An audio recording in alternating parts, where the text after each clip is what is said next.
In this gear video, I'm just going to take a real close look at how we take our points. So this is after the design table is set up.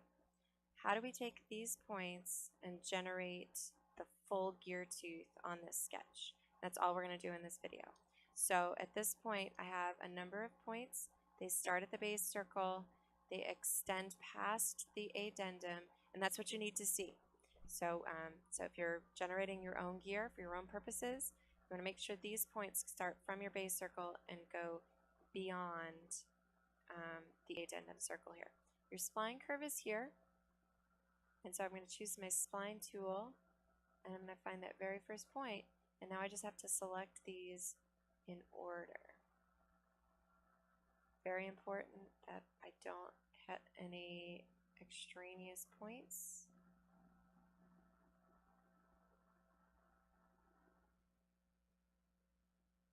And in a moment, I'm going to show you how to shut the visibility of these dimensions off because they are too much. So at the end, I select, and that finishes it. Fully constrained, good to go. So now up here, I'm going to select my, where are they? Dimensions. Turn them off. There's too many. We'll need one dimension here, but just one. So now I'm going to put some construction lines in. So I fly this line tool out and choose center line. I want one line that goes from the center of the circle to the intersection of the spline and the pitch diameter. Double click starts a new line. The next line I want starts from the center of the gear and it comes out into the pitch diameter. And that is enough. So what this line represents is the center of my gear tooth. If it's the center of my gear tooth, then this angle is half of the angle for the whole gear tooth. And I have equal numbers of gear teeth and gear spaces. So I'm going to want the angle between these two lines to be the total number of degrees in a circle divided by the number of gear teeth times 4. So I'm going to, so I want the number of gear teeth times 4. So I'll divide 360 by 46, and then I'll divide it again by 4. So that gives me a little bit less than 2 degrees. And that's my mirror line. So that's what I'm going to mirror my spline about. Mirror is a tool here on my sketch toolbar. So I select the mirror. I want to mirror my spline. That's entities mirror. I want to mirror about that line, and I want to make sure I'm copying, not just moving it, right? Check mark puts it in.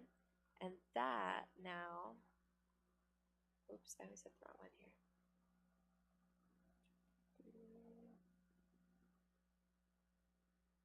That is my gear tooth profile. So I could even just get rid of these trailing edges. I really just care about what's between the dedendum and addendum circles. Side note, if your dedendum circle was over here, smaller than your base diameter, you just draw a straight line from your base circle to your dedendum. That's all it needs. It's a little extender. Your involute curve starts at the base circle, so anything beyond that is just a straight line. With the smaller pinion, you'll need to do that. So that's it for this 46 tooth gear curve. And at this point, I can actually show you. So here we go. We're going to extrude. We're going to extrude from the sketch. And I'm going to extrude that contour by 0.375. Done. Now I'm going to take this sketch and I'm going to extrude. I'm going to extrude this contour. Same amount. And then I'm going to fill it. 1, 2, 3,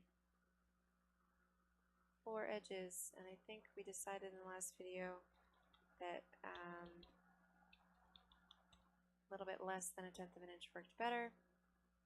Fill it done. Now we're going to circular pattern.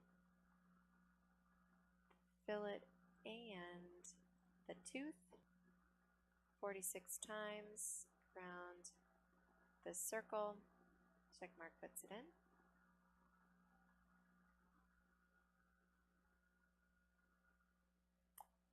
And Hole Wizard 3/8. The position is the origin. Check mark. That's it. That's it. Gear2 done. Ask with questions. Email, stop by, ask in class.